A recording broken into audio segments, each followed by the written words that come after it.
ஆகவே நாம கிறிஸ்துவுக்கு நன்றி செலுத்துவோமா? எங்கட கண்களை துறக்கிறவருக்கும், எங்களுக்கு ஏற்கனவே இந்த சத்தியங்களை புரிய பண்ணினவருக்கும், அவருடைய பிள்ளையாக எங்களை ஏற்கனவே அவர் மாற்றி இருக்கிறார். ஆமேன். பைபிள் சொல்லுது, இயேசு நம்ம பிள்ளையாக அழைச்சிட்டார். அதை ஏற்றுக்கொள்றவன் பாக்கியவான். ஆமேன். சோ நாம இனி அவருடைய பிள்ளையாக மாறுறதுக்கு ஒன்றுமே செய்ய தேவையில்லை. அவருடைய நீதிமானா மாறுறதுக்கு நாம் ஒன்றுமே செய்ய தேவையில்லை. அவருடைய சுதந்திரவாளியாக மாறுறதுக்கு நாம் ஒன்றுமே செய்ய தேவையில்லை. நாம அவருடைய அழைப்பை நாம என்ன செய்யணுமா? ஏற்றுக்கொள்ளணும். சோ ஆகவே இயேசுவே உங்களுக்கு நாங்க நன்றி செலுத்துகிறோம். உங்களுடைய பிள்ளையாக, உங்களுடைய நீதியாக, நான் உங்களுடைய குடும்பமாக, உங்களுடைய வீட்டாராக, உங்களுடைய சுதந்திரவாளியாக என்ன நீங்க பெற்றெடுத்ததற்காய் நாம நன்றி செலுத்துகிறோம். நன்றி இயேசுவே. உங்களுடைய கிருபையின் உபதேசங்கள் இன்னுமாய் எங்களுக்குள்ள வெளிப்படட்டும். நன்றி. உங்களோட உண்மைகளை, உங்களோட சத்தியங்களை எங்களுக்கு இன்னும் கற்றுத்தாங்க இயேசுவே. அதுல இருந்து நாம விடுதலையாக, கட்டுக்கள்ல இருந்து நாம விடுதலையாக, வியாதிகள்ல இருந்து நாம விடுதலையாக. நன்றி இயேசுவே. தகப்பனே, உங்களுக்கு நன்றி செலுத்துகிறோம். நன்றி. ஒரு தகப்பன் அல்லது ஒரு தாய் தன் பிள்ளைகளுக்கு தேவையானது அல்லது நன்மையானது அவர்கள் கேட்கறதுக்கு முதலே ஏற்கனவே அவர்கள் செய்கிறது போல நம்முடைய தகப்பன் நீங்க வேண்டுவதற்கும் நீங்க நினைச்சதற்கும் முற்கூட்டியே அவர் தன்னுடைய குமாரனூடாக இயேசு கிறிஸ்து மூலமாய் அதை நிறைவேற்றி முடிச்சிருக்கிறார். இயேசு சிலுவையில தன்னுடைய பாவத்துக்காக மரிக்கல. இயேசு சிலுவையில தன்னுடைய வல்லமையை வெளிப்படுத்த மரிக்கல.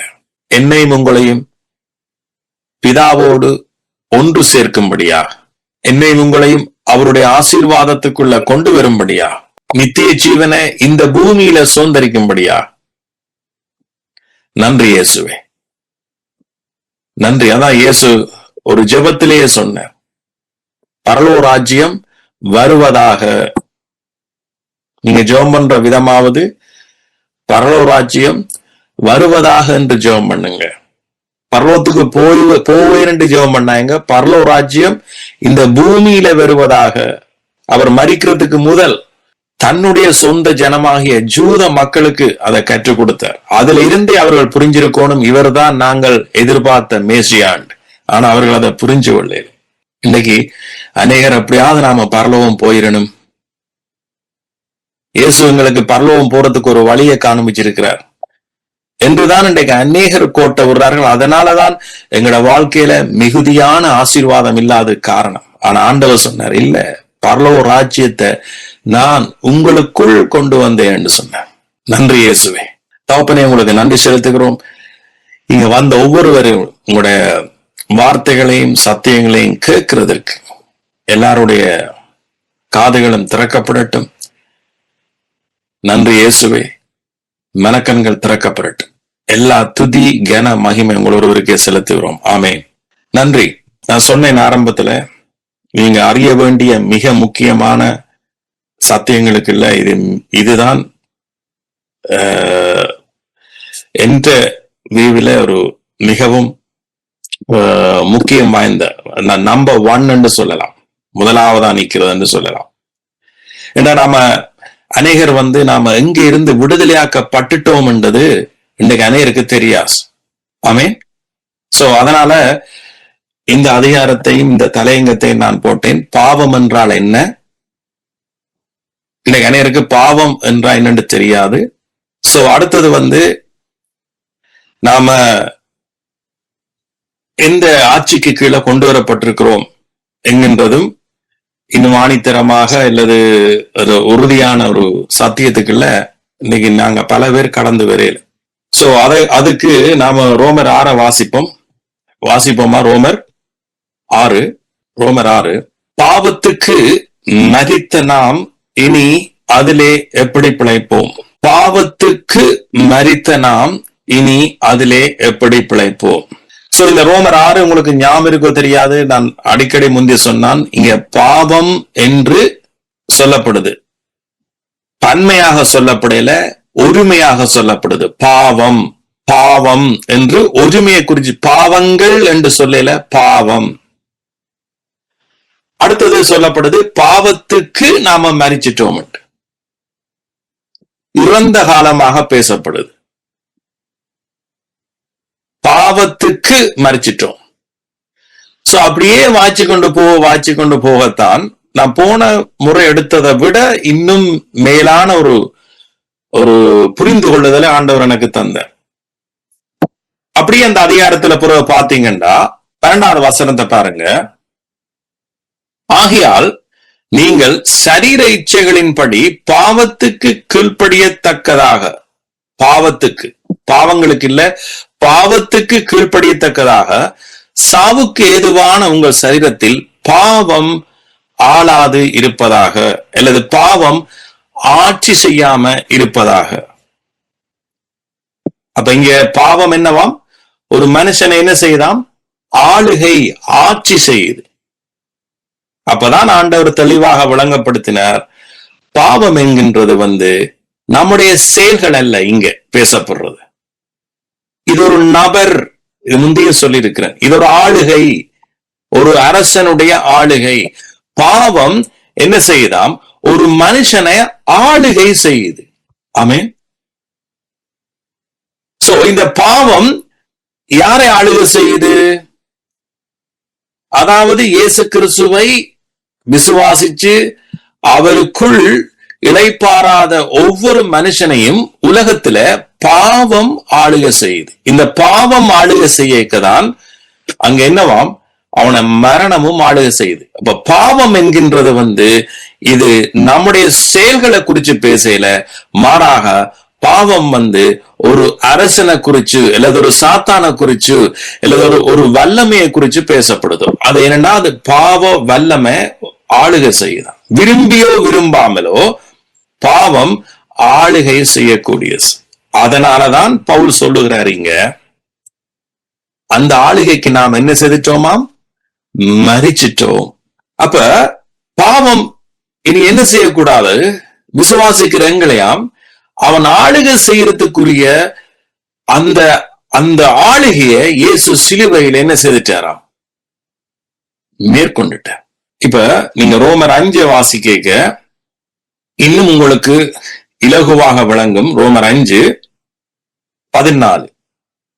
அப்படி இருந்தும் மரணமானது ஆதாம் முதல் மோசே வரைக்கும் ஆதாமின் மூறுதலுக்கு ஒப்பாய் பாவம் செய்யாதவர்களையும் ஆண்டு கொண்டது. பாவம் என்னவாம்? மரணம் என்னவாம்? பாவம் செய்யாதவர்களை. நான் ஒரு தப்புமே செய்யல, நான் ஒரு நல்ல மனுஷன் என்று சொல்ற எல்லா மனுஷரையும் இந்த பாவம் என்கின்ற இந்த வல்லமை ஆண்டு கொண்டு இருக்குது உலகத்தில் இன்றைக்கு. சோ அந்த பாவத்தை குறிச்சு தான் இங்க பேசப்படுது.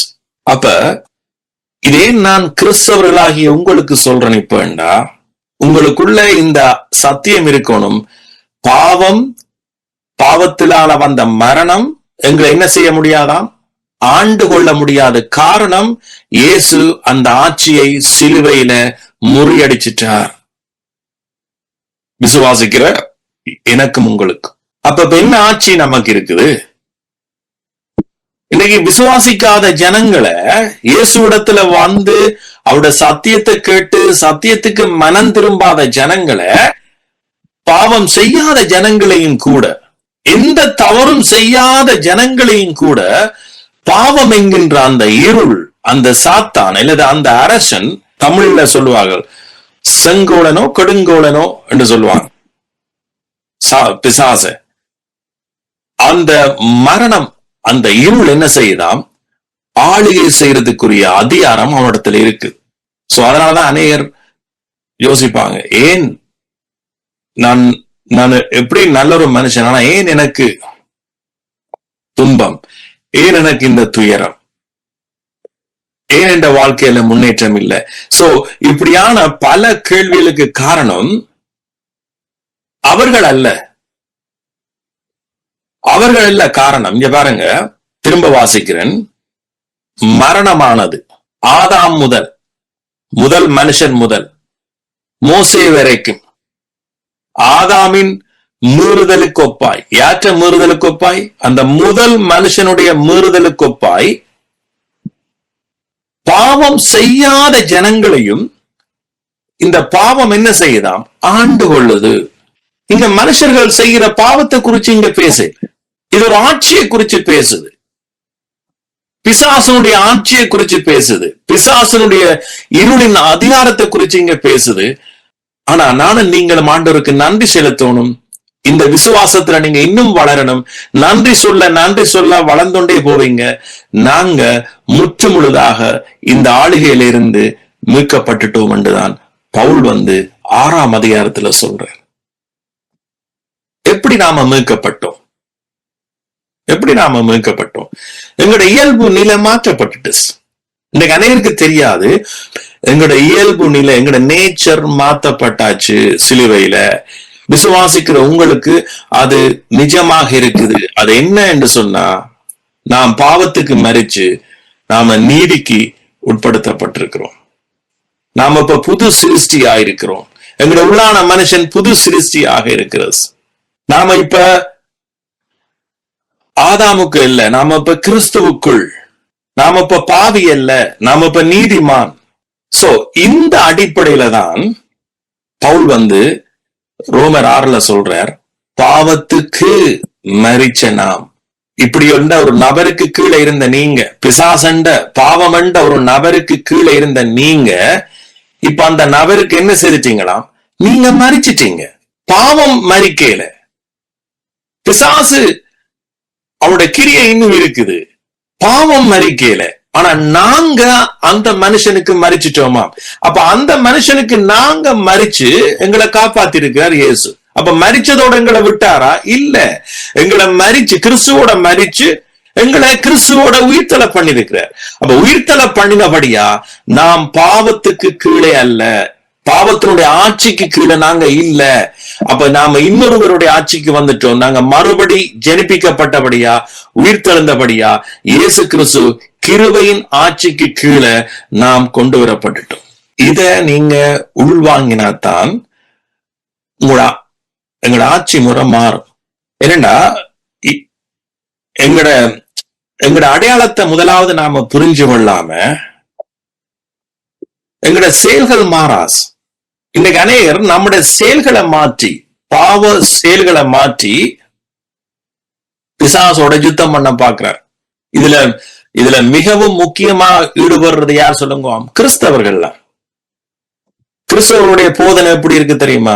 நீங்க பாவம் செய்யக்கூடாது, நீங்க பாவம் செய்யக்கூடாது, நீங்க பாவம் செய்யறதுனால் விளைவு உண்டாகுது, நீங்க பாவம் செய்யாமல் நீங்க வாழ்ந்தால் நீங்க தேவனுடைய ஆசீர்வாதத்தை பெறலாம் என்று சொல்லி செயல்களை குறிச்சு பேசுது. ரைட்? செயல்கள் நாம செய்யக்கூடாதான், நான் இல்லையென்று சொல்லல.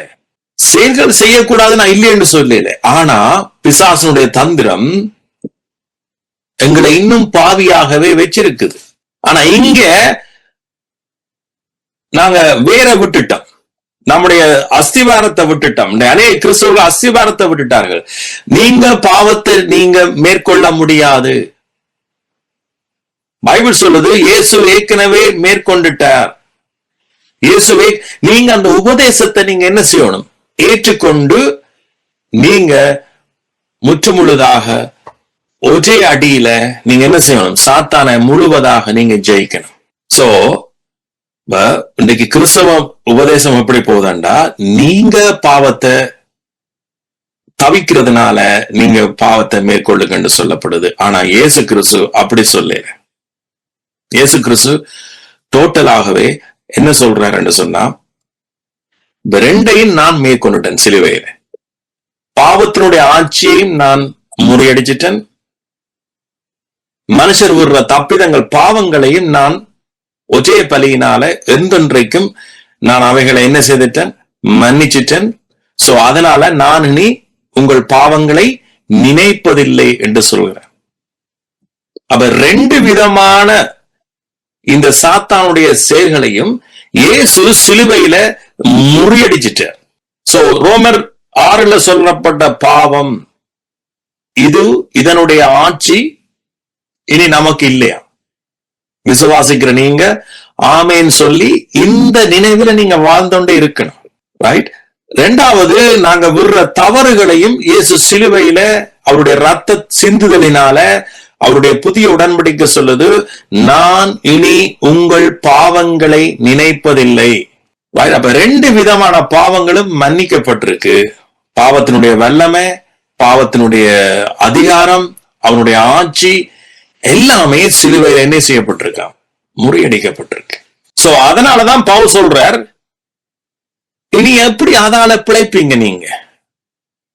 இந்த வரக ரோமர் 6:1, ஆகையால் என்ன சொல்லுவோம்?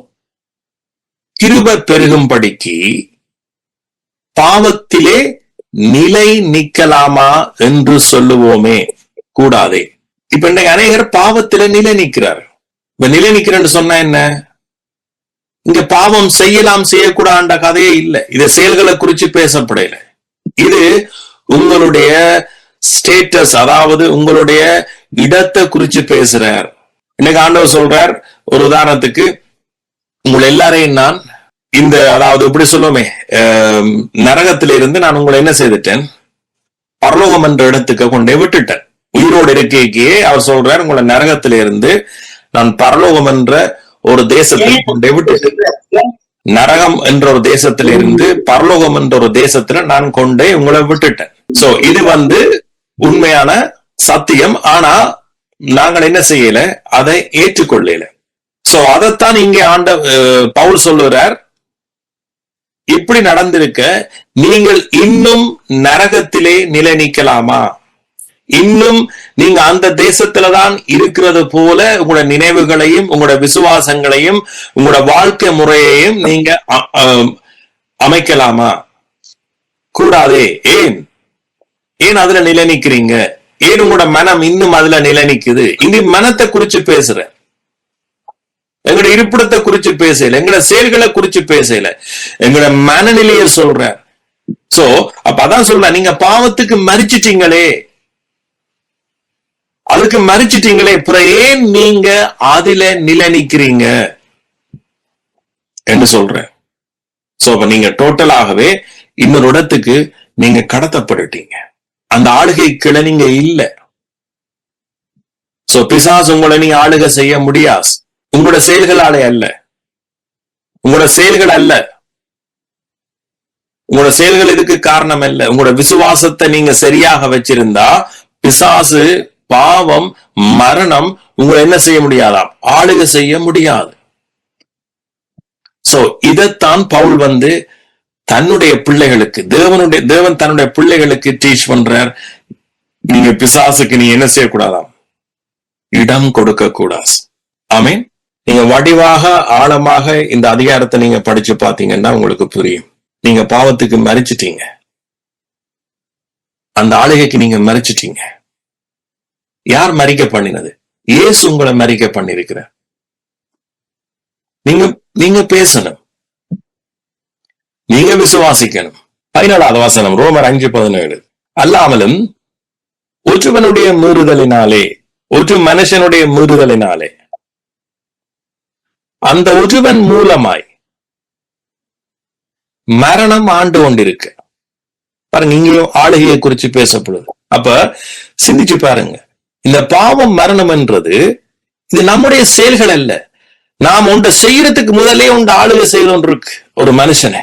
இங்க ஆளுகையை குறிச்சு பேசப்படுது, ஒரு ஆட்சியை குறிச்சு பேசப்படுது, ஒரு வல்லமையை குறிச்சு பேசப்படுது. பாருங்க, இதுல இருந்து நாம என்ன செய்யணும்? விடுதலை ஆகணும்ன்றா எங்களுக்கு என்ன வழி இருக்கு? செயல்களா? இல்ல, கிறிஸ்துவுக்குள்ள நாம கீழ்ப்படியணும். பாருங்க அடுத்த வசனத்தை பாருங்க. அல்லாமலும் ஒருவனுடைய மீறுதலினால, யார் ஒருவன்? ஆதாம் என்ற ஒரு மனுஷனுடைய மீறுதலினாலதான் அந்த ஒருவன் மூலமாய் மரணம் ஆண்டு கொண்டிருக்க, மரணம் ஆட்சி செய்தொன்றிருக்க, கிருபையின் பரிபூரணத்தையும் நீதியாகிய ஈவின் பரிபூரணத்தையும் பெறுகிறவர்கள் இயேசு கிறிஸ்து என்னும் ஒருவராலே ஜீவனை அடைந்து ஆளுவார்கள் என்பது அதிக நிச்சயமாமே. அப்ப என்னுடைய வாழ்க்கையில உங்களுடைய வாழ்க்கையில நாங்கள் இப்ப என்ன செய்துட்டோம்? இந்த உபதேச சட்டத்துக்கு நாங்க என்ன செய்துட்டோம்? மனப்பூர்வமாய் கீழ்ப்படிஞ்சிட்டோம் எல்லாம். இப்ப மனப்பூர்வமாய் கீழ்ப்படிஞ்சா எங்களுக்கு ஒரே ஒரு ஆட்சி இருக்குது எங்கட வாழ்க்கையில, அது இயேசு கிறிஸ்துனுடைய கிருபையின் ஆட்சி. பாவத்தினுடைய ஆட்சி, சாத்தானுடைய ஆட்சி நாங்க மரிச்சிட்டோம். சோ இயேசுவோட நாம மரிச்சதை நாம நம்பலையேண்டா பாவத்தினுடைய ஆளுகை இருந்தோண்டே இருக்கு. சோ எல்லாரும் சொல்லுவாங்க, நான் இயேசுவோட மரிச்சிட்டேன். இதுக்கு பேர் தான் விசுவாசம். நான் உயிரோடு இருக்கிறேன்னு எப்படி சொல்றத மரிச்சிட்டேன் என்று சிலர் யோசிக்கிறீங்க. இதுக்குத்தான் நமக்கு நம்பிக்கை வேணும். இயேசு சிலுவையில செய்து முடிச்சதை நீங்க நம்பணும். ஏன் நான் இயேசுவோட மரிச்சிட்டேன், அப்படித்தான் வார்த்தை சொல்லுது. இயேசு மரிச்சது எனக்காக. சோ என்ன, அவர் பழைய மனுஷனுக்கு என்ன மரிக்க பண்ணிட்டாரா, இப்ப என்ன புது சிருஷ்டியாக அவரோட உயிர்த்தெழ பண்ணிருக்கிறார். சோ என்ன நீதிமானாக உயிர்த்தெழ பண்ணிருக்கிறார். சோ என்னுடைய அடையாளம் இப்ப என்ன செய்யப்பட்டிருக்கு?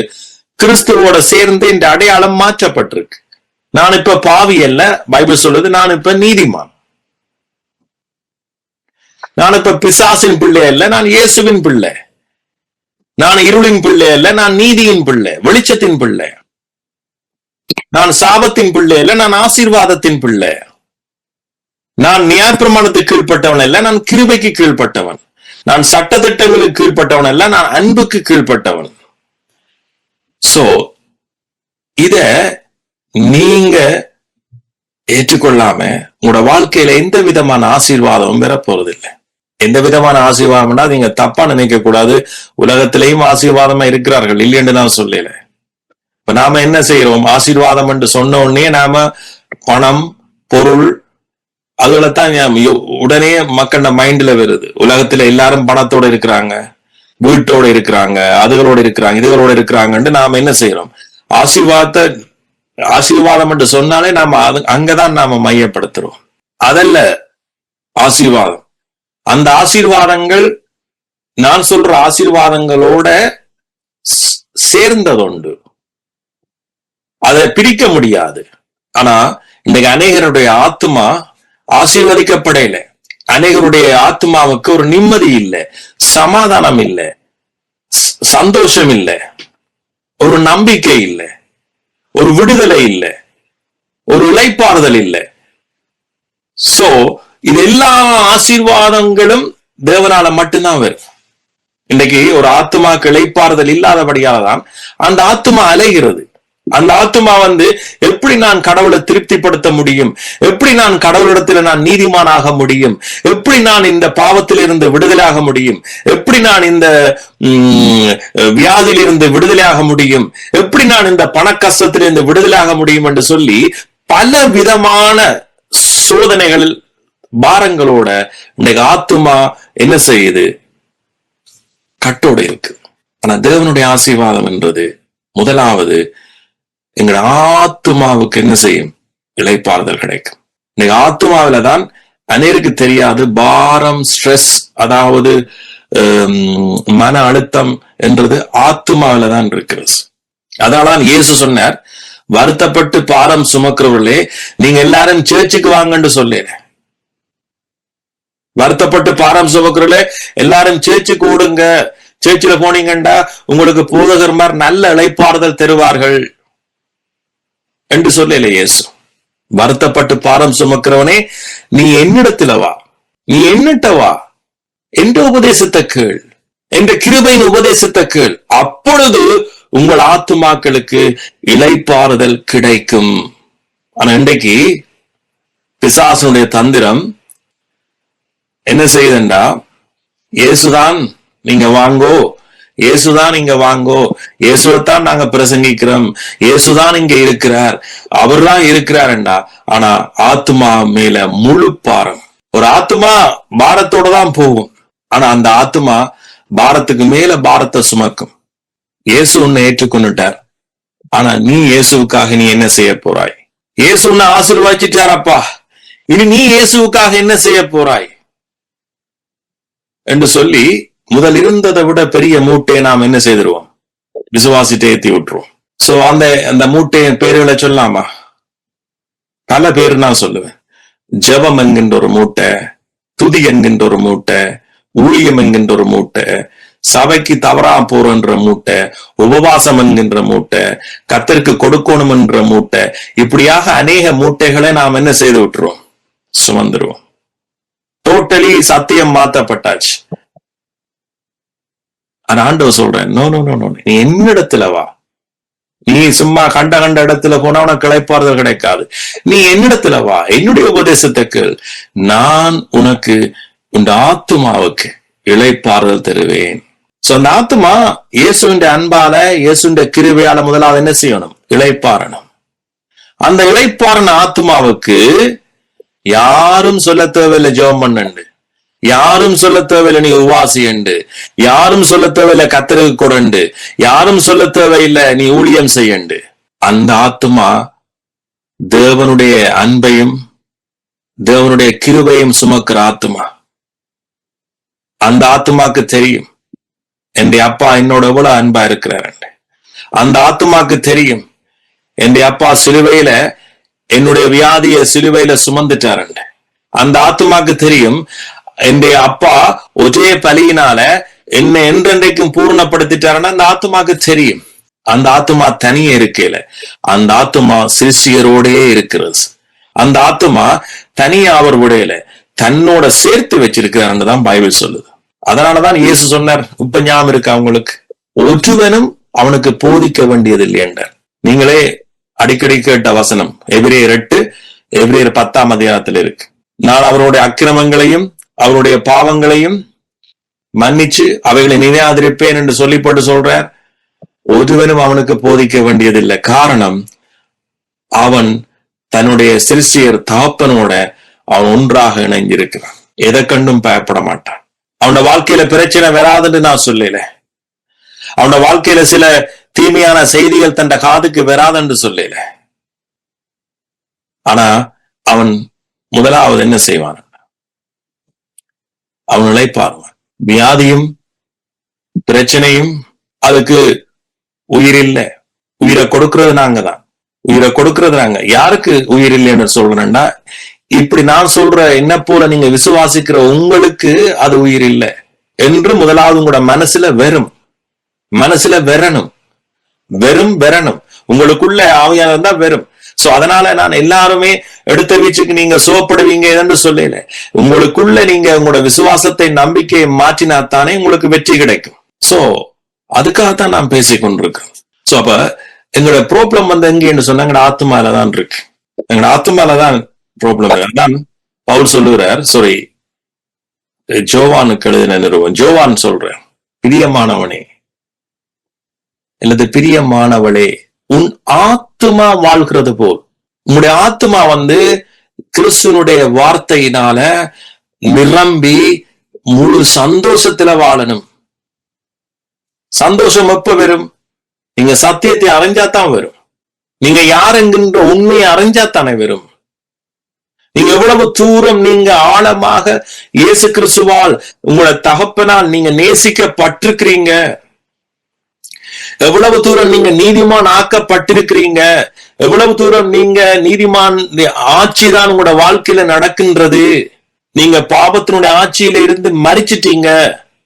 இனி அதுல நீங்க எப்படி நிலைச்சிருப்பீங்க, நீங்க அதுல நிலைச்சிரு என்ற அந்த எண்ணத்தை விட்டு நீங்க வெளியில வாங்க. அதான் பவுல் சொல்ற, நீ அதுல நீ இல்ல, நீ அதுல நிலைச்சிருக்காத. அப்ப எங்கட ஆத்மா என்ன செய்ய வேண்டாம், சந்தோஷமா நாளைய தினத்தை குறிச்சு சந்தோஷப்படும். சிலருக்கு நாளைக்கு விடிஞ்சா பயம், என்ன நடக்க போதோ. இதெல்லாம் ஒரு ஆள் கற்று தந்து நீங்க வரக்கூடாது.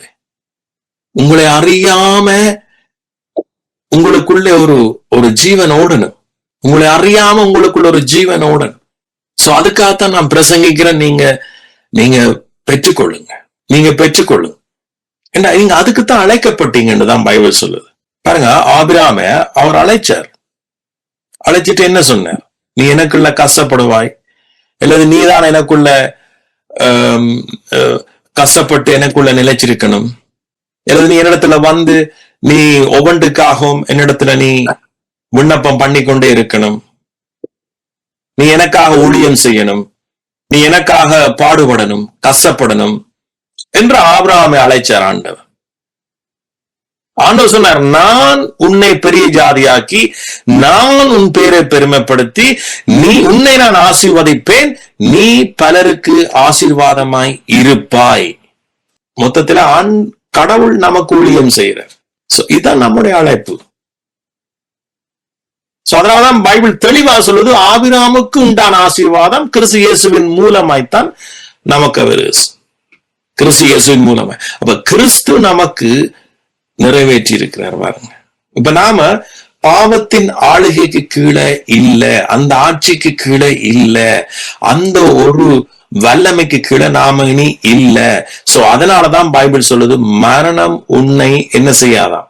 மரணம் என்றா நீங்க நினைக்கக்கூடாது. பைபிள்ல சொல்ற மரணம் நீங்க ஒரு நாளைக்கு வயது வந்து மரிக்கிற மரணம், அத பேசப்படுது. அதுவும் தான். ஆனா பாவம் ஆளுகை செய்ய ஒரு மனுஷனுடைய வாழ்க்கையில மரணத்தின் விளைவுகள் பல வடிவில வரும். சோ இவைகளை மேற்கொள்ளணும்னா உங்களுக்கு இந்த நான் சொல்ற இந்த சத்தியம் உங்களுக்கு தெரிஞ்சிருக்கு. ஆமே. இந்த 21 வசனத்தையும் வாசிப்போமே. ரோமர் 5:21. ஆதலால் பாவம் மரணத்துக்கு ஏதுவாக ஆண்டு கொண்டது போல, பாவம் என்கின்ற இந்த பொல்லாத ஒரு கொடியவன் பிசாசு மரணத்துக்கு ஏதுவாக ஆண்டு கொண்டு கொண்டிருந்ததாம். இன்றைக்கும் அநேகர் ஆண்டு கொண்டிருக்கு. சோ இதனாலதான் ஆண்டவர் சொல்றார், நீங்க ஒருவனை நேசிச்சா சுவிசேஷத்தை பிரசங்கிங்க. நீங்க ஒருவனை நேசிச்சா நீ சுவிசேஷத்தை பிரசங்கி, நற்செய்தியை பிரசங்கி. சர்ச்சுக்கு வாண்டு சொல்லாத நற்செய்தியை பிரசங்கி. பைபிள் எங்கேயும் ஆண்டவர் சொல்லிரு. அவர் சொன்னார், நீங்க உலகம் எங்கும் போய் சுவிசேஷத்தை பிரசங்கியுங்கள். மற்றது சீஷர்கள் ஆக்குங்க. சீஷர் வேண்டாம் என்ன? ஊழியக்காரர் இல்ல. இன்னைக்கு அநேகர் சீஷர் வேண்டாம் ஊழியக்காரன் நினைக்கிறது இல்ல.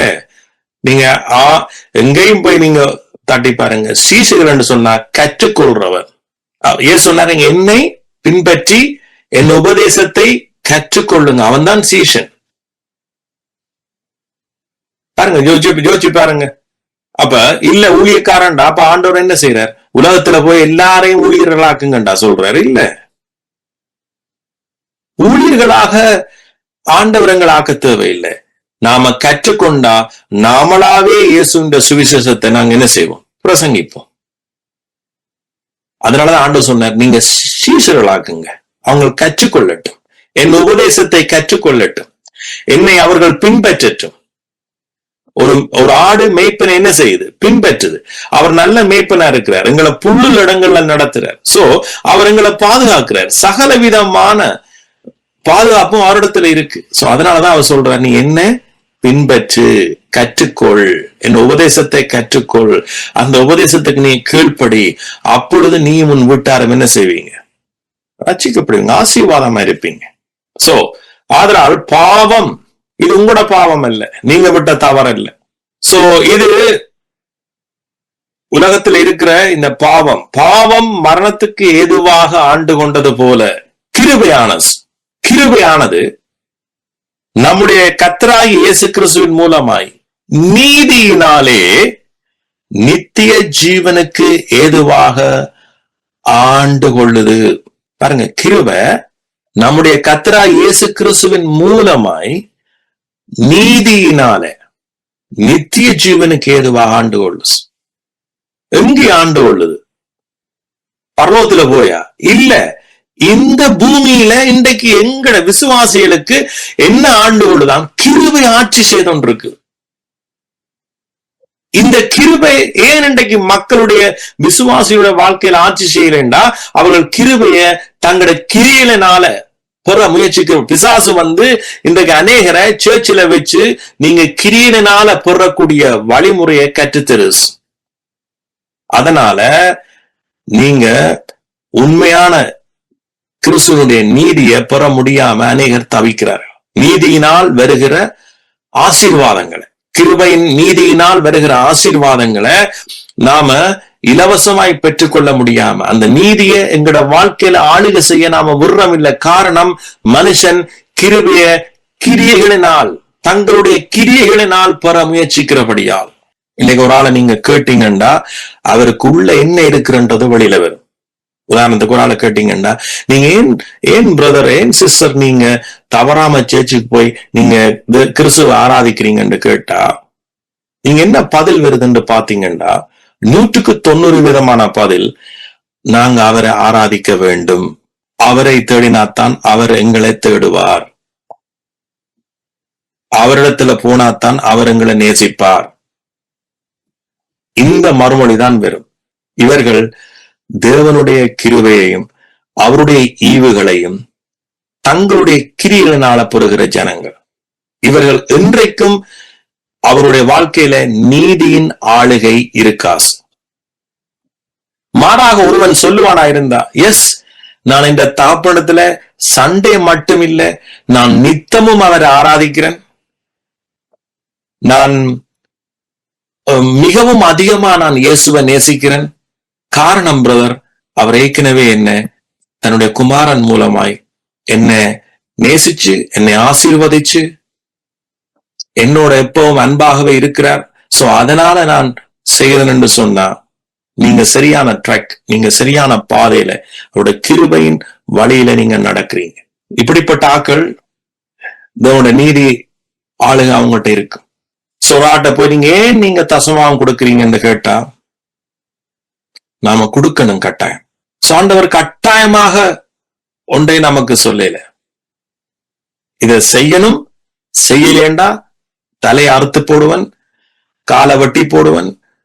நோ, அப்படி யாராவது நினைச்சாங்கன்னா அவங்க பிழையான வழியில் இருக்கிறாங்க. இன்னும் அவர்கள் மறுபடி ஜெனிப்பிக்கப்படவில்லை, அல்லது இன்னும் அவர்கள் சத்தியத்தை புரிஞ்சு கொள்ளல, அல்லது இயேசுவின் அன்பை புரிஞ்சு கொள்ளல. பிரதர், நான் தசமாம் கொடுக்கிறேன், அல்லது ஆண்டவருக்கு ஊழியங்களை கொடுக்கிறேன், நான் ஏற்கனவே அவர் என்ன ஆசீர்வாச்சிருக்கிறார், நான் கொடுக்கிறதால அவர் செய்யல, நான் ஏற்கனவே அவர் என்ன ஆசீர்வாச்சிட்டார். ஆனா நான் இந்த கிருபையின் உபதேசத்துக்காக நான் தசமாமா கொடுக்கிறேன், 10 எனக்கு ஈஸியா இருக்கும், 10 உண்டாக நான் எடுத்துக்கொண்டேன், அது வேற. ஆனா ஒரு மனுஷனுடைய நோக்கத்துல வச்சுத்தான் இவர் நியாயப்பிரமாணத்துக்கு கீழே இருக்கிறாரா அல்லது கிருபைக்கு கீழே இருக்கிறாரான்றதை உங்களால அடையாளம் பண்ண முடியும். ஏன் இது முக்கியம்? நான் ஏன் இதை உங்களுக்கு ரெண்டையும் பிரிச்சு காண்பிக்கணும்? நான் ஒரு நியாயப்பிரமாணத்துக்கு கீழே இருக்கிறவனை குற்றப்படுத்த பேசுறேனா? இல்ல, நான் இதை சொல்லலேண்டா நீங்க யாருன்றது உங்களுக்கே தெரியாது, அல்லது நீங்க எங்க போறீங்க, எதை கேட்கறீங்கன்றது உங்களுக்கே தெரியாது. அதுக்காகத்தான் நான் சொல்றேன். அல்லது இன்னைக்கு ஒரு ஆள் ஜெபம் பண்றார், ஒரே உபவாசத்தில் இருக்கிறார், அவரிடத்துல நீங்க கேட்டீங்கண்டா, ஏன் நீங்க ஜெபம் பண்றீங்க, ஏன் நீங்க உபவாசிக்கிறீங்கண்டா, ஜெபம் பண்ணாதான் கர்த்தர் செய்வார் என்று சொன்னா அவர் கர்த்தரை குறிச்சு தப்பா புரிஞ்சிருக்கிறார். நான் உபவாசிச்சாத்தான் பிசாசோடும், நான் உபவாசிச்சாத்தான் சில கட்டுக்கள் இருந்து விடுதலாக என்று சொன்னாரண்டா அவர் பிழையான உபதேசத்தில் இருக்கிறார், தேவனை குறிச்சு பிழையா புரிஞ்சிருக்கிறார். மாறாக ஒரு ஆள் சொல்லிச்சண்டா, நான் ஜெபிக்கிறேன், அவரோட உறவு கொள்றேன், இயேசு எனக்கு சிலுவையில் எல்லாத்தையும் செய்து முடிச்சிட்டார், நான் அவர் செய்து முடிச்சதுக்கு நான் மறு உத்தரவு கொடுக்கிறேன், அவரோட இந்த தகப்பனோட நான் உறவாடுறேன். ஏன்? அவரும் நானும் ஒரே ஆவியாக இருக்கிறோம், உறவாடுறேன். சிலவரை ஒருத்தர் சொல்ல, ஓகே நான் சாப்பிடாம உபவாசிக்கிறேன், காரணம் இன்னும் அவருடைய வார்த்தையை தியானிக்கிறதுக்கு, அவர் செய்து முடிச்சதை நான் இன்னும் அறிகிறதுக்கு நான் சாப்பாட்டை ஒதுக்கி என்னுடைய மனதை ஒருநிலைப்படுத்துறேன்னு சொன்னா அது வரவேற்கப்படத்தக்க. ஆனால் இன்றைக்கு அப்படி இல்லவே இல்லை, 90% அப்படி இல்லை. இப்ப இயேசு செய்து முடிச்சதுல இருந்து நீங்க நடந்து வாழ்ந்தாதான் நீங்க சுதந்திரிப்பீங்க. அதுக்கு ஒரே ஒரு உதாரணத்தை நான் சொல்றேன், போன கிழமையும் டச் பண்ணினான், நான் திரும்ப சொல்றேன். இஸ்ரவேல் ஜனங்களை எகிப்தின் அடிமைத்தனத்திலிருந்து எகிப்தில இருந்து தேசத்துல நிஜமா நடந்த வரலாறு, அது ஏன் ஆண்டவர் நடக்க பண்ணினார்டா அதுல இருந்து உங்களுக்கு தன்னுடைய நற்செய்தியை விளங்கப்படுத்துறது. ரைட். சோ நீங்க போய் வடிவா தட்டி பார்க்கலாம். பைபிள் தெரியாதாக்கள் இஸ்ரவேல் மக்களை எகிப்திலே அடிமையா வச்சிருந்தார். சோ அந்த இஸ்ரவேல் மக்களை ஆண்டவர் தன்னுடைய ஜனம் என்று சொல்லி என்ன செய்யறார்? மீட்டு கொண்டு வார. இந்த இஸ்ரவேல் ஜனங்களை மீட்டு கொண்டு வந்து ஏற்கனவே ஆபிரகாமுக்கு சொல்லப்பட்ட அந்த உடன்படிக்கையை, அந்த வாக்கு தத்தத்தை நிறைவேற்றும்படி என்ன சொல்றார்? உங்களை கானான் தேசத்துக்கு, நான் உங்களுக்கு காண்பிக்கிற தேசத்துக்கு, அது நல்ல தேசம், எக்ஸ்ட்ரீம்லி நல்ல தேசம், அதாவது மிகவும் உண்மையாவே நல்ல தேசம், அங்க போங்கன்னு சொல்லி ஆண்டவர் அவர்களை அழைக்கிறார். ஆனா இந்த ஜனங்கள், அந்த இஸ்ரவேல் ஜனங்களுக்கு என்ன இல்லை? தேவனுடைய வார்த்தையிலையும் வாக்கு தத்தத்திலையும் நம்பிக்கை இல்லை. தேவனுடைய ஆசீர்வாதத்தில் அவருக்கு நம்பிக்கை இல்லை. அவர்களுக்கு கடவுள் கொடுத்தா அது நல்லதுதான் கொடுப்பார், மிகவும் மிகவும் நல்லதானதுதான் என்றது நம்பிக்கை அவர்களுக்கு இல்ல. அந்த அவநம்பிக்கையினால அவர்கள் கானான் தேசத்துக்குள்ள என்ன செய்யல? பிரவேசிக்கல. சோ நான் கிட்டத்தட்ட 38 வருஷம் வனாந்தரத்துல சீவித்தார். சோ அந்த வனாந்தரத்துல அவர்கள் என்ன செய்யல? அவர்கள் ஆளுகை செய்யல, சுதந்திரிக்கல. வனாந்தரத்தில் அவர்கள் ஒரே முறையிட்டார், ஒரே முறையீடு. எங்களுக்கு அப்பம் வேணும், எங்களுக்கு இது வேணும், அது வேணும் என்று சொல்லி முறையிட்டு கொண்டே இருந்தார். அந்த டைம்ல தான் மோசே ஊடாக நியாயப்பிரமாணம், சட்ட திட்டங்கள் கொடுக்கப்பட்டது. சோ மோசே எங்கேயும் பைபிள்ல சட்ட திட்டத்துக்கு ஒரு அடையாளமாக பாவிக்கப்பட்டார். ஆனா மோசே நல்லவன், மோசையில எந்த பிரச்சனையும் இல்லை, மோசே நல்லவன். நல்லவன் என்று சொன்னா எங்களை போல மோசே ஒரு மனிதன். ஆனா மோசே ஊடாக நியாயப்பிரமாணம் கொடுக்கப்பட்டது. ரைட். அந்த மோசே மரிச்ச பிறகு, மோசேயினுடைய காலம் முடியதான் யோசுவா என்கின்ற ஒரு மனுஷனை ஆண்டவர் எழுப்பி, அந்த யோசுவா தான் யோர்தானை கடந்து இவர்களை ஆண்டவர் சொன்ன அந்த நல்ல தேசம், அந்த கானான் தேசத்துக்குள்ள கொண்டு போனார். சோ இந்த கதையிலேயே புதிய உடன்படிக்கைய சுருக்கமாக சொல்லப்பட்டிருக்கு. அதாவது நாங்க எல்லாரும் கிறிஸ்து வரும் வரைக்கும் நியாயப்பிரமாணத்துக்கு என்ன செய்யப்பட்டிருந்தோமா? அடைக்க பண்ணப்பட்டிருந்தோம். நியாயப்பிரமாணம், சட்ட திட்டங்கள் எங்களுக்குள்ள இருந்த பாவங்களை வெளிப்படுத்தினது, எங்கள் ஆக்கினை தீர்ப்பை இன்னும் அதிகரிச்சது. சோ இப்ப மோசேயினுடைய காலத்துல இஸ்ரவேல் மக்கள் பயங்கரமான ஆக்கினை தீர்ப்புகளும் தண்டனைகளும் அவர்களுக்கு வந்தது. ஆனா தேவன் அன்பாத்தான் இருக்கிறார், அவர் மாறையில. ஆனா அங்க உடன்படிக்கை அவர்கள் என்ன செய்ததாம்? சட்ட திட்டங்கள் அவர்களை கொன்றது. தேவனுடைய முழுமையை அவர்கள் பெற்றுக்கொள்ளல. அவர்களால் சுதந்திரிக்கையில உண்டையும் ஆசீர்வாதங்களை. ரைட். இவர்கள் நல்லவங்களா வாழைக்க நல்ல காரியங்கள் நடந்துச்சுது, இவர்கள் மூரைக்க இவர்களுக்கு சாபம் கிடைச்சது. அப்ப ஆனா மோசே மரிச்ச உடனே யோசுவா இந்த ஜனங்கள் என்ன செய்தாராம்? வனாந்தரத்துக்கு, கானான் தேசத்துக்குள்ள கொண்டு வர. சோ இன்றைக்கு யோசுவா யாருக்கு அடையாளம்? இயேசுவுக்கு அடையாளம். இந்த யோசுவாவும் இயேசுனுடைய பேரும் ஹீப்ரு மொழியில, எபிரேய மொழியில ஒரே அர்த்தம். அப்ப இன்றைக்கு இயேசுதான் எங்களை என்ன செய்தார்? இந்த இளைப்பாறுதலுக்கு அழைச்சு கொண்டு போனார். எத்தனை பேர் நீங்க அந்த இளைப்பாறுதலுக்கு வந்துட்டீங்க? இன்னும் வராதாக்கள் இன்றைக்கே வந்துருங்க. அப்ப மோசே நியாயப்பிரமாணம் ஒரு மனுஷனை இளைப்பாறுதலுக்கு கொண்டு போகாது, இளைப்பாறுதல தெராஸ். அதனாலதான் இன்றைக்கு அநேக கிறிஸ்தவர்கள் இன்னும் இளைப்பாறையில. காரணம், அவர்கள் இன்னும் நியாயப்பிரமாணத்தினால, மோசையினால வழிநடத்தப்படுறாரு. பாவம் சாபம், பாவம் சாபம், ஆசீர்வாதம், தீமை நன்மை, இதெல்லாம் கலந்து அங்க நடக்கிறது. ஆனா பைபிள் தெளிவா சொல்லுது, நீங்க நியாயப்பிரமாணத்துக்கு மரிச்சு நீங்க என்ன செய்யணும்? கிருபைக்குள்ள பிரவேசிக்கணும். சோ மோசே ஆண்டவர் கொள்ளையில, ஆனா மோசே இந்த காலம் வரைக்க மோசே மரிக்கிறான். அதே போல இயேசு கிறிஸ்துவும் வந்து என்ன செய்யறார்? தண்ட நேரத்துல, தண்ட காலத்துல, தண்ட சித்தத்தின்படி இயேசு கிறிஸ்து இந்த பூமியில பிறந்தார். இன்னைக்கு இயேசு கிறிஸ்து மூலமாய் நானும் நீங்களும் பிதாவுடைய வாக்கு தத்த பூமிக்குள்ள, வாக்கு தத்த ஆசீர்வாதத்துக்குள் வந்திருக்கிறோம். சோ இங்க நாங்க என்ன செய்யறோமா? ஆசீர்வாதத்தை சுதந்திரிக்கிறோம். ஏன் நாம சுதந்திரிக்கிறோம்? பாத்தீங்கன்னா மோசே ஜனங்களை சொல்லல நீங்க போய் சுதந்திரிங்கன்னு சொல்லல. ஆனா யோசுவா சொல்றான், கானான் தேசத்துக்குள்ள கொண்டு போய் நீங்கள் போய் இனி ஆசீர்வாதங்களை, பட்டணங்களை சுதந்திரியுங்கள் என்கின்ற வார்த்தை முதல் யோசுவா கானானுக்குள்ள கொண்டு போன பிறகுதான் வந்தது. காரணம், கானான் தேவனால் ஆயத்தப்படுத்தப்பட்ட பூமி, தேவனால் வெற்றி சிறக்க பண்ணப்பட்ட பூமி. பிசாசனுடைய வல்லமைகள், பிசாசனுடைய ஆட்சிகள், பிசாசனுடைய காரியங்கள் எல்லாத்தையும் முறியடிக்கப்பட்ட இடம், தன்னுடைய பிள்ளைகளுக்காக ஆயத்தமாக்கப்பட்ட பூமி, வாக்குத்தத்தத்தின்படி கொடுக்கப்பட்ட இடம், ஆபிரகாமுக்கு முன்கூட்டியே சொல்லப்பட்ட இடம். அது என்னன்னு சொன்னா, இன்றைக்கு எபிரேயர் 4 சொல்லுது, அந்த இளைப்பாறுதலில் பிரவேசிக்க ஜாக்கிரதையாருங்கள் என்று சொல்றார். அதுதான் கிறிஸ்துவுக்குள் நாம் பெற்றுக்கொண்ட இளைப்பாறுதல். ஆண்டவர் உங்களுக்கு இளைப்பாறுதலை தந்துட்டார், எல்லா வழியிலையும் தந்துட்டார். ஒரு மனுஷன் நீங்க இன்றைக்கு குற்றப்படுத்துவீங்களா இருந்தா, ஆண்டவரே எனக்கு இது இல்லையென்று ஒரு நாள் அப்படி சொல்லாங்க.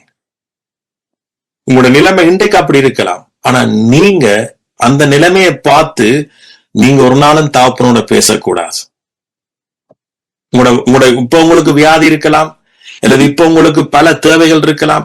ஆனா அதை வச்சுக்கொண்டு ஆண்டவரே என்ற வியாதியை மாத்தும், ஆண்டவரே என்ற தேவையை சந்தியும் என்று தயவு செய்து வாய் துறந்து கேட்காதீங்க. ஒன்று செய்யுங்க, இயேசுவே நீங்க எனக்கு இளைப்பாறுதலை தந்திருக்கீங்க. நீங்க ஆபிரகாமுக்கு சொன்ன அந்த உடன்படிக்கைய, அந்த வாக்கு தத்தத்தை நீங்க சிலுவையில நிறைவேற்றி இருக்கிறீங்க. இளைப்பாறுதல் நீங்க எனக்கு தந்திருக்கிறீங்க. சோ அதனால எனக்கு இனிமேல் இந்த காரியத்தில் இருந்து எனக்கு இளைப்பாறுதல் எனக்கு இருக்கிறது, ஏற்கனவே இருக்கிறது. அப்படி கூட தாப்பனோட பேசுங்க. அதுதான் விசுவாசம். அதுக்கு பேர் தான் விசுவாசம். பிரச்சனையோட பேசுறதுக்கு உங்களுக்கு விசுவாசம் தேவையில்லை. அது உலக மக்கள் பேசுறது. நீங்க பேசணும் உங்களோட தாப்பனோட, நீங்க பேசணும், இயேசுவே உங்களோட தளம்பினால இந்த பிரச்சனையை நீங்க முடிச்சிட்டீங்க. நீங்க சிலுவையில மரிச்சதுனால இதை நீங்க முடிச்சிட்டீங்க. என்ன, நீங்க இளைப்பாறுதல் தேசத்துக்குள்ள கொண்டு வந்துட்டீங்க. கிறிஸ்துவோட என்னை ஆளுகை செய்யும்படிக்கு கொண்டு வந்துட்டீங்க. பாவம் என்ன இனி ஆளுகை செய்ய முடியாது. நான் பாவத்துக்கு மரிச்சிட்டேன். பாவம் என்கின்ற அவருக்கு நான் மரிச்சிட்டேன். அவருக்கும் எனக்கு முடி எந்த தொடர்பும் இல்லை. நீங்க பாவம் செய்யலாம், சில வேளை நீங்க எத்தனையோ தப்புக்களை விடலாம். ஆனாலும் நீங்க சொல்லுங்க, பாவம் என்ன, நான் அந்த அவனுக்கு கீழே நான் இல்லை, அந்த ஆட்சிக்கு கீழே நான் இல்லை. நான் கிறிஸ்துவனுடைய பிள்ளை. நான் கிருபையின் ஆட்சிக்கு கீழ்பட்டவன். நீதி என்னை ஆளுகை செய்யும். இங்க பாருங்க, திரும்ப வாசிக்கும். ஆதலால் பாவம் மரணத்துக்கு ஏதுவாக ஆண்டு கொண்டது போல கிருபையானது நம்முடைய கர்த்தராகிய இயேசு கிறிஸ்துவின் மூலமாய், என் மூலமாய் அல்ல, மற்றவன் மூலமாய் அல்ல, என்ற இயேசு கிறிஸ்துவின் மூலமாய் நாங்க தான் இடம் கொடுக்கிறோம் பிசாசுக்கு. இப்ப பாருங்க, ஒரு ஆதாம் ஊடாக, பூமியில பிறந்த முதல் ஆதாம் ஊடாக மரணம் ஆண்டு கொள்றதுக்கு அதிகாரம் இருக்குமெண்டா, இயேசு கிறிஸ்து மூலமாய் என்ற வாழ்க்கையில நீதி ஆளுகை செய்யறதுக்கு அதிகாரம் இருக்குது. ஆனா பிசாசங்களை உலகத்துக்கு தான் கொண்டு போகுது. எந்த பிரச்சனைக்கும் உலகத்தின் வழி ஊடாக மீட்பப்படுறதுக்கு. இப்ப பாவம் செய்யாத ஜனங்களையும் பாவம் ஆளுகை செய்யறது பவுல் எழுதியிருக்கேன். இதெல்லாம் எழுதுறாருண்டா நாங்க சிந்திக்கும்படியா. பாவம் செய்யாதவர்களையும் ஆண்டு கொள்ளுதண்டா வேற என்ன, எங்களுக்கு விடுதலையாக வேற வழி இல்லை. இயேசுதான் வழி. சேர்ச்சில நாம பரிசுத்தப்படு சொல்றதால ஒரு பிரயோசனமும் இல்லை. அவன் பரிசுத்தப்படுறது நல்ல விஷயம். ஆனா இயேசுவை நாம ஏற்றுக்கொள்ளேக்க பரிசுத்தப்படன்னு 4 பேர் சொல்ல தேவையில்லை. எங்களுக்கே ஆட்டோமேட்டிக்கா தெரியும் தானே, இது தப்பு செய்யக்கூடாதுன்னு தெரியும் தானே. அதுக்கு வேற டீச்சிங் தேவையில்லை. ஆனா ஆனா இங்க சத்தியம் அதல்ல, சுவிசேஷம் அதல்ல. ஆண்டவர் சொல்றார், நோ, நீ இங்க வா, கிருபை உன்னை ஆளுகை செய்யும். கிருபை ஆளுகை செய்யக்க, நீதி எங்களை ஆளுகை செய்யக்க, எங்களோட வாழ்க்கையில உண்மையான கிறிஸ்துவனுடைய அன்பு, அவருடைய கிருபை, அவருடைய நீதியாக்கப்பட்ட உண்மைகள், எங்களை அவர் மன்னிச்ச உண்மைகள், எங்கள் மேல வச்சிருந்த அன்பு உண்மைகள், எங்களை அவர் ஆசீர்வதிச்ச விதங்கள் எல்லாத்தையும் நாங்க புரிஞ்சு கொள்ளிக்க இயற்கையாவே எங்களுக்குள்ள இருந்து இயல்பாகவே நாங்க எங்களோட வாழ்க்கை முறை மாற ஆரம்பிக்கும். 4 பேர் எங்களுக்கு போதிக்க வேண்டிய அவசியம் இல்லை. மனுஷன் நமக்கு போதிக்க வேண்டிய அவசியம் இல்லை. மனுஷன் போதிக்கிறது நாங்க இடம் கொடுக்க வேண்டிய அவசியம் இல்லை. நான் யார்? சோ இங்கதான் நீங்க பாருங்க, உங்களை ஏன் நான் உலகத்துக்கு ஆண்டவர் ஏன் உங்களோட பேசுறேன்டா, நீங்க அவருடைய அன்பை நீங்க நல்லா பெற்று, அவருடைய உரிமைகளை பெற்று நீங்க என்ன செய்யணும், இன்னும் அவரை நேசிக்கணும், இன்னும் நீங்க வாழ்க்கையில பிசாசனுடைய வேற வேற விளைவுகள் எல்லாம் மேற்கொள்ளணும். இப்ப உங்களை நேசிக்கிற ஒரு தகப்பன், ஒரு மனுஷன் வந்து கஷ்டப்படுறதா அவர் விரும்ப மாட்டார். ஓகே, நான் அவங்களுக்கு ரட்சிப்பை கொடுத்துட்டேன், எப்படியாச்சும் பரலோகம் வந்து சேருவாங்க, அதோட அவர் உங்களை விடையில. பரலோக ராஜ்யம் பரலோகத்துல நடப்பது போல பூமியிலே நடப்பதாக, பரலோகத்துல அநேகர் விடுதலையாய் சமாதானமா இருக்கிறது போல பூமியிலே ஜனங்கள் விடுதலை ஆகணும், இங்கேயும் சமாதானமா இருக்கணும். இன்னைக்கு இத்தனை பேர் மரிச்சு பரலோகம் போயிட்டார். அவங்க போய் இப்ப யோசிக்கிறாங்க, ஐயோ நாங்க பூமியில நித்திய ஜீவனை இழந்துட்டோமே, பரலோகம் வந்து சேர்ந்துட்டோம், ஆனா பூமியில நாங்க எத்தனையோ நீதியினால, கிறிஸ்துவின் நீதியினால எவ்வளவு ஜெயிச்சிருக்கலாமே, சந்தோஷத்தை அனுபவிச்சிருக்கலாமே என்று சொல்லி பரலோகத்தில் இருக்கிறவங்க கவலைப்படுறாங்க இப்ப. ஆனா ஆண்டவர் சொல்றார், இங்க பாருங்க, நித்திய ஜீவன் என்ன செய்யுதான், பூமியில ஆளுகை செய்யுது, ஒரு மனுஷன் வாழ்க்கையில ஆளுகை செய்யுது. இதுக்குத்தான் இயேசு சிலுவையில மரிச்சு உயிர்த்தெழுந்தது. சோ அப்ப திரும்ப சுருக்கமா சொல்லட்டா, பாவம் என்கின்றது வந்து உங்களோட செயல்களை குறிச்சு பைபிள்ல பேசப்படையில 1-2 இடத்துல பேசப்படுது. செயல்களும் முக்கியம். ஆனா நீங்க செயல்களினால உங்களுடைய அடையாளத்தை மாற்ற முடியாது. உங்களுடைய அடையாளம் இயேசு கிறிஸ்துவால மாற்றப்பட்டபடியால் உங்கள் செயல்கள் நாளுக்கு நாள் மாறிக்கொண்டு போகும். பாவ செயல்கள் அதுக்குள். ஆனா நீங்க பாவ செயல்களை மாத்துறீங்களோ மாத்தலையோ, ஒரு மனுஷன் இயேசுவினுடைய உபதேசத்தை கேட்டு விசுவாசிக்கும் வரைக்கும் பாவம் அவனை ஆண்டு கொண்டிருக்கிறது, மரணம் அவனை ஆண்டு கொண்டிருக்கிறது, வாழ்க்கையில தேவையில்லாத பிரச்சனைகள் ஒரு மனுஷனை ஆண்டு கொண்டிருக்கிறது. காரணம், இது நீங்கள் செய்கிற பாவ செயல்களோ அல்லது பரிசுத்த செயல்களோ அல்ல, நீங்க இருக்கிற இடம், நீங்க விசுவாசிக்கிற உங்களோட விசுவாசம் போதாதையினால இன்னும் மரணம் ஒரு மனுஷனை ஆண்டு கொள்ளும். பவுல் சொல்றார், இல்ல இதை விட்டு நீங்க வெளியில வாங்க, இந்த மனநிலையை விட்டு வெளியில வாங்க என்று சொல்றார். அதுக்குத்தான் இந்த ரோமரார், நீங்க பாவத்துக்கு மரிச்சிட்டீங்க, நீங்க பிசாசுக்கு, நீங்க பிசாசன் அதிபதி, அவன் அந்த அசுரனுக்கு நீங்க மரிச்சிட்டீங்க. நீ அவனோட வல்லமை உங்களுக்கு கிரியை செய்யாது, அவனுடைய தந்திரங்கள் உங்களுக்கு கிரியை செய்யாது, மாறாக நீதிதான் உங்களுக்கு. சோ அந்த மனநிலையில் இருங்க. ரோமர் 6 பாருங்க, 6வது வசனம், நாம் நீ பாவத்துக்கு ஊழியம் செய்யாதபடிக்கு, பாருங்க, பாவத்துக்கு ஊழியம் செய்யாதபடிக்கு. இது பாவ செயல்களை குறிச்சா பேசுது இல்ல, பிசாசுக்கு நீ ஊழியம் செய்யாதபடிக்கு, பாவத்துக்கு ஊழியம் செய்யாதபடிக்கு. அதாவது இன்னொரு நபருக்கு நீங்க என்ன செய்ய வேண்டாம், ஊழியம் செய்ய வேண்டாம், நீங்க அவனுக்கு ஊழியம் செய்ய வேண்டாம். ஊழியம் செய்ய பாவ சரீரம் ஒழிந்து போகும்டா. நம்முடைய பழைய மனுஷன் அவருடனே கூட சிலுவையில் அறையப்பட்டதென்று அறிந்திருக்கிறோம். அப்ப ஆண்டு சொல்லி அறிஞ்சிரு. இந்த அறிகிற அறிவுதான் எங்களுக்கு தேவை. எத்தனை பேர் நீங்க சொல்றீங்க, இந்தியில இருந்து நான் பழைய மனுஷன் மறிச்சிட்டு, சிலுவையில மறிச்சிட்டு, இதுதான் நீங்க பிசாசுக்கு கொடுக்கிற பயங்கர சவுல் அடி. நான் பழைய மனுஷன் மறிச்சிட்டேன். அப்ப இனி பிசாசுக்கு எந்த வீட்டுக்குள்ள அதிகாரம் இல்லை, நான் பழைய மனுஷன் இல்ல, நான் மறிச்சிட்டேன். என்ன பழைய இயேசு சிலுவையில மறிக்க என்னையும் கொண்டே மறிக்க பண்ணிட்டார். நான் அப்ப விளையாடி கொண்டு வந்தேன், நான் பிறக்கவும் இல்லை, சிலர் இன்னும் பிறக்கவும் இல்லை, நாங்களா இனி பிறக்க போறவனும் சரி, எல்லாரும் இந்த சத்தியத்துக்குள்ளதான் வரணும். நான் பழைய மனுஷன் மறிச்சிட்டது. அப்ப இந்த அறிவு நமக்குள்ள இருந்தா பிசாசங்களிடத்துல விரையலாஸ். நீங்க சொல்லுங்க, நான் மறிச்சிட்டேன், பழைய மனுஷன் நான் மறிச்சிட்டேன், இயேசு அதை செய்திருக்கிறார், நான் அதை ஏற்றுக்கொள்றேன். மரித்தவன், அடுத்த வசனம், மரித்தவன் பாவத்துக்கு நீங்கி விடுதலையாக்கப்பட்டிருக்கிறானே. ஆகையால் கிறிஸ்துவுடனே கூட நாம் மரித்தோமானால் அவருடைய கூட பிழைச்சி இருப்போம் என்று நம்புகிறோம். அப்ப நாம இப்ப பழைய மனுஷனுக்கு மறிச்சு இப்ப ஒரு புது சிருஷ்டியாக, புதிய மனுஷனாக நாம உயிர்த்தெழுந்திருக்கிறோம். ஆகையால பாவம் இனி என்னை ஆளுகை செய்யாது, மாறாக கிறிஸ்து கிருபை என்னை ஆளுகை செய்யும். அப்ப முன்னே சாபங்க ஆளுகை செய்யுது, ஆசீர்வாதங்கள் ஆளுகை செய்யுது. அப்படியே 11வது வசனம், அப்படியே நீங்களும் உங்களை பாவத்துக்கு மரித்தவர்களாகவும் நம்முடைய கர்த்தராகிய இயேசு கிறிஸ்துவுக்குள் தேவனுக்கென்று பிழைத்திருக்கிறலாம் எண்ணிக்கொள்ளுங்கள். பாருங்க, எண்ணிக்கொள்ளுங்கள். இதுதான் நாம செய்ய வேண்டிய வேலை, எண்ணிக்கொள்ளுங்கள். ஆகையால் நீங்கள் சரீர இச்சைகளின்படி பாவத்துக்கு கீழ்ப்படியத்தக்கதாக சாவுக்கு எதுவான உங்கள் சரீரத்தில் பாவம் ஆட்சி செய்யாதிருப்பதாக. பாவம் ஆட்சி, பவுல் சொல்றார், எங்க சரீரம் ஒரு சாவுக்கு ஏதுவான சரீரம் தான். எங்க சரீரம் இன்னும் புதிய சரீரம் கிடைக்கல, அது இயேசு கிறிஸ்துவ கடைசி மரணத்துல நாம பெற்றுக்கொள்ளுவோம். ஆனா இப்ப இது ஒரு சாவுக்கு ஏதுவான சரீரம்.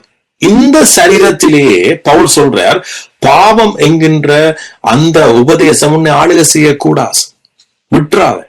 இன்னைக்கு பிசாசு தந்திரமா வெறும் வந்து நல்ல உபதேசம் என்று சொல்லி, பரிசுத்தமான உபதேசம் இதுதான் என்று சொல்லி எங்களை திரும்பவும் நியாயப்பிரமாண போதனைக்குள்ள கொண்டு போய் பாவம் எங்களை ஆளுகை செய்யக்கூடிய வகையில எங்களுக்கு உபதேசம் பெறும். சோ அப்ப சாவுக்கு ஏதுவான அந்த சரீரத்துல நியாயப்பிரமாண போதத்தை கேட்க அது என்ன செய்ய போகுது? பாவம் மேற்கொள்ள வாய்ப்பு இருக்குது. ஆனா நானும் நீங்களும் என்ன சொல்லணும்டா, நோ, நான் பாவத்துக்கு மரிச்சிட்டேன், பாவம் என்ற ஒரு நபருக்கு நான் மரிச்சிட்டேன். சோ ஆகவே நான் இப்ப நீதி, சோ எனக்கு இந்த சரீரத்துல பாவம் ஆளாது இருப்பதாக. நீங்கள் நியாயப்பிரமாணத்துக்கு கீழ்ப்பட்டிராமல் கிருபைக்கு கீழ்ப்பட்டிருக்கிறபடியால் பாவம் உங்களை ஆட்சி செய்ய மாட்டாது. சோ அதனாலதான் நான் அடிக்கடி சொல்லுவேன், நீங்க நியாயப்பிரமாணத்துக்கு கீழ்ப்பட்டிராதீங்க, நீங்க கிருபைக்கு கீழ்ப்பட்டிருங்க. நீங்கள் நியாயப்பிரமாணத்துக்கு கீழ்ப்பட்டிராமல் கிருபைக்கு கீழ்ப்பட்டிருக்கிறபடியால் பாவம் உங்களை என்ன செய்யாதாம்? ஆட்சி செய்யாது, மேற்கொள்ள மாட்டாஸ். ஆமீன். சோ நான் முடிக்கிறேன். ஆகவே பாவம் என்கின்றது பைபிள்ல இங்க சொல்லப்படுது, இது ஒரு ஆட்சி, இது ஒரு நபர், இது அதாவது மொத்தத்துல அது ஒரு பிசாசுக்குரிய, ரைட்? இது ஒரு மனுஷனை மரணம் வரைக்கும் ஆண்டு கொள்ளுதான். எப்ப? இயேசு கிறிஸ்துவுக்குள் நாம வெறும் வரைக்கும். ஆனா இயேசு கிறிஸ்துவுக்குள்ள வந்தா நாம முற்று முழுதாக நாம வேற ஒரு ஆளுகைக்கு வாரம். சோ அந்த ஆளுகை அது கிருபையின் ஆளுகை, நீதியின் ஆளுகை, அது இயேசு கிறிஸ்து. ஆமீன். சோ இந்த சத்தியத்தினூடாகத்தான் நீங்க ஒரு சமாதானமான வெற்றி உள்ள வாழ்க்கைய, சந்தோஷமான கிறிஸ்தவ வாழ்க்கைய நீங்க வாழ முடியும். ஆமீன். சோ ஆகவே நம்ம இயேசுவுக்கு நன்றி செலுத்துவோமா? தாப்பரே, உங்களுக்கு நாங்க நன்றி செலுத்துகிறோம். நாம இப்ப கிறிஸ்துவுக்கு கீழே இருக்கிறோம், கிருபைக்கு கீழே இருக்கிறோம். நாங்க உங்களோட நீதிமான், நான் உங்களோட பிள்ளை. ஏன்னா உங்களோட வாயின்ற அறிக்கை தான் முக்கியம். சொல்லுவேன், நான் உங்களோட பிள்ளை இயேசுவே, நான் அதை ஏற்றுக்கொள்றேன். நீங்க சிலுவையில செய்து முடிச்சதை நான் ஏற்றுக்கொள்றேன். சோ அதன்படி நான் வாழ்றேன். என்ன நீங்க எவ்வளவுக்கு மன்னிக்கணுமோ அவ்வளவுக்கு மன்னிச்சுட்டீங்க. நீங்க என்ன எவ்வளவுக்கு நேசிக்கணுமோ அவ்வளவுக்கு நேசிச்சுட்டீங்க. இந்த வாழ்க்கையில உங்களோட நீதியின் ஆளுகை வரும்படியாக பாருங்க, இயேசு கிறிஸ்துவின் நீதியின் ஆளுகை என்ற வாழ்க்கையில வரும்படியாக நாளடைவில் நான் இன்னும் மேலோங்கி போகத்தக்கதாக உங்களோட நீதிய ஆட்சிய என் பக்கம் திருப்பினதுக்காக நான் உங்களுக்கு நன்றி செலுத்துகிறேன். சொல்லுமா, சில பேர் நீங்க நீங்க முயற்சிக்கிறீங்க, இதை எப்படி மேற்கொள்றது, எப்படி வெற்றி பெறுறது, எப்படி இந்த குடும்பத்தை முன்னேற்றுறது. சிலர் நீங்க கடுமையா யோசிப்பீங்க. ஆனா ஒன்றுதான் சொல்லுவேன், பணிவா கேட்கிறேன், இந்த சத்தியத்துக்கு நீங்க கீழ்ப்படிஞ்சு திரும்ப திரும்ப திரும்ப எப்படி ஒரு ஆடு தான் வாய்க்குள்ள கொண்டு அந்த புல்ல வச்சு இரமிச்சு அத ருசிச்சு சாப்பிடுதோ, அதே போல அவருடைய வார்த்தையை நீங்க உங்களுக்கு தியானத்துக்கு இல்ல நீங்க இரமிச்சு கொண்டே இருக்க, அது உங்களோட வாழ்க்கையில வெற்றியை கொண்டுரும். எதுவா இருந்தாலும். ஏண்டா உங்களுக்குள்ள சமாதானத்தை உண்டு பண்ற ஆக்கினதான் அவர் மேல விழுந்தது.